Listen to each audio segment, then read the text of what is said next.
Now, turn off all the lights and get ready to never sleep again. I'm a retired cryptozoologist. One creature I discovered haunts me to this day, and it's still out there. By Christopher Maxim.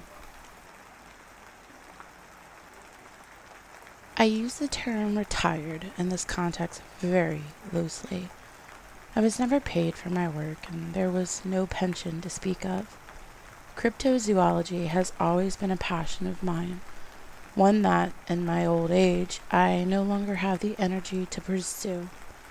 But I didn't leave empty-handed. The treasures of the trade are not monetary ones. They are stories, some passed around from one hunter to the next, others gained from experience on the front lines. The one that I keep coming back to, even now, is a personal one. It's been many years, but I think I finally have the nerve to share it. Before we get started, a little background.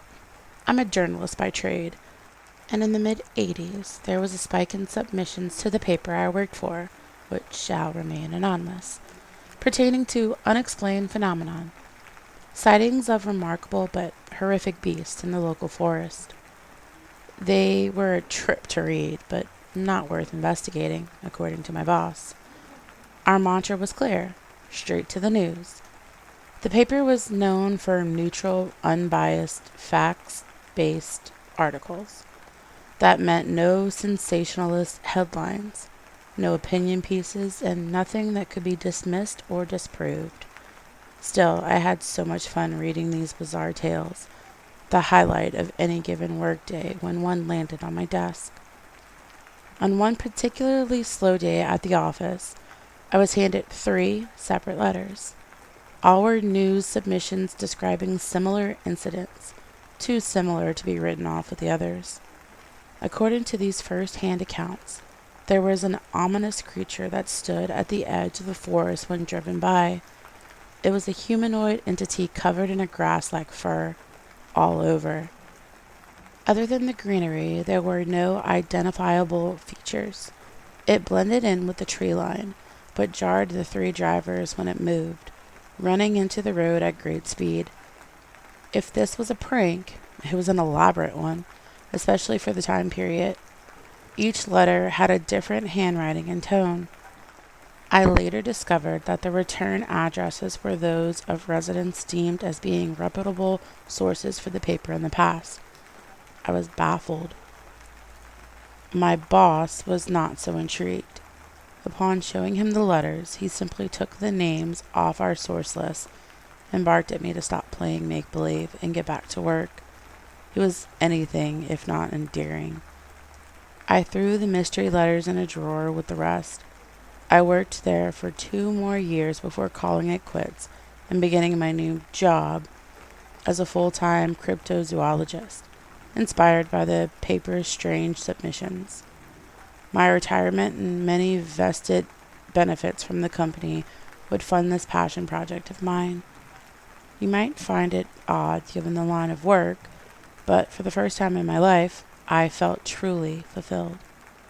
There are no words to describe the feeling, but freedom is a good attempt. I won't bore you with the details of my adventures into the unknown. They're mostly uninteresting tales whose joyous highlights and precious moments could never be spoiled with enough embellishment to convey the meaning they hold to me. Just know that almost all of these endeavors were unfruitful. The journey was far more enjoyable than the destination, save for a handful of hunts that harbored actual danger. But there was never a closer call than with the Moss Man, as I later dubbed it. Going through some old notes from my days at the paper, I happened upon those 3 letters. Pondering over them for a bit, an idea sprung to my mind, and a smile crept across to my face. I called a friend of mine to meet me, then, in a flash. I grabbed my keys and drove to the forest edge, hoping to catch a glimpse of this mysterious moss man.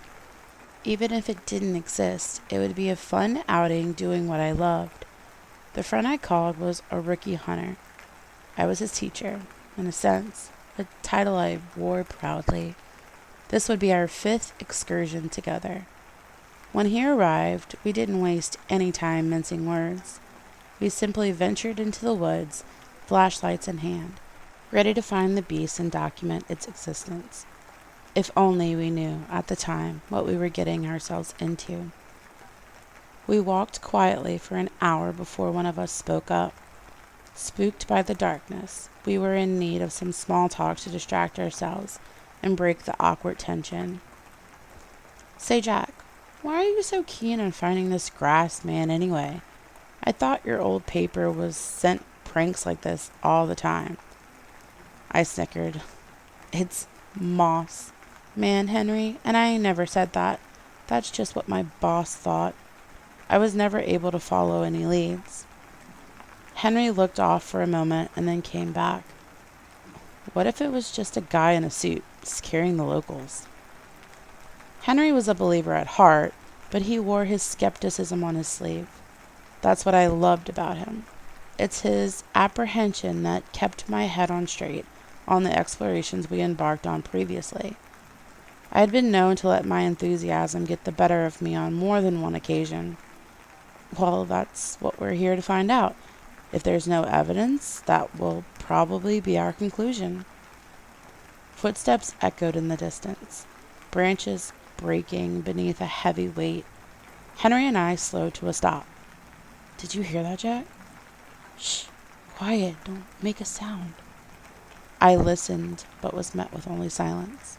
We brushed the incident off and kept walking, now rattled. "So," Henry asked, "how big is this thing supposed to be?" All of the letters described it as being the size of a man. No specifics past that. Henry turned around and stood still for a moment.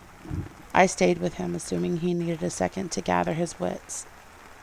"I think I left something in my car. I'll be right." I interjected before he could finish his statement. "God damn it, Henry.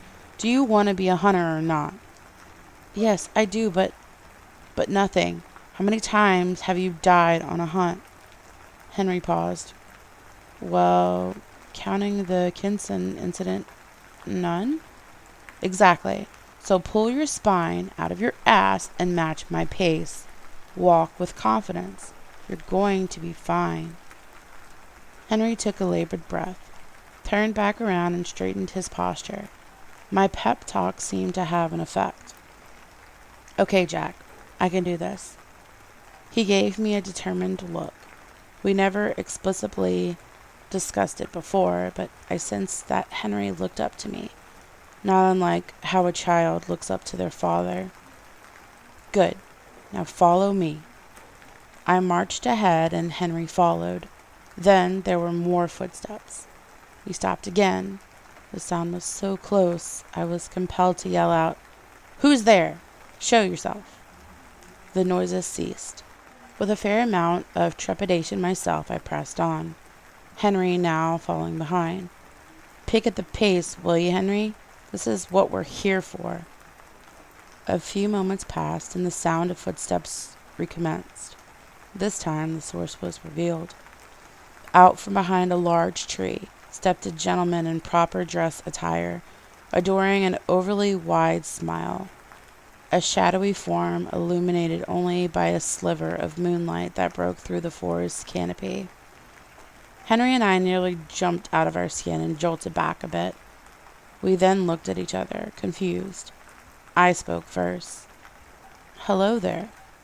The man did not respond. Henry chimed in. "What are you doing out here dressed like that?" No reply. I gave it another go. "Everything all right, sir? Would you like some help navigating the forest?" Not a single word offered in response. I contemplated our options and turned back to Henry, who was now visibly trembling. "Henry, we should go." We began walking in the opposite direction. To our utter disbelief, the man was there, impeding our travel. My blood ran cold. No footsteps this time. Just inexplicable, instantaneous transit. Everywhere we turned, he was there. We had been ambushed. Without warning, the man transformed before our eyes. Green, grassy appendages seeped from his pores and enveloped his outline. His features vanished behind the foliage. It was him, the Moss Man. I never suspected it could shapeshift, but this was no time to jot down notes. It lunged at us. Henry and I dispersed, but with overwhelming agility and strength, it was able to grab us both and pin our bodies to a tree. We were pressed so forcefully against it, the bark felt like thousands of tiny needles scraping the skin of my back.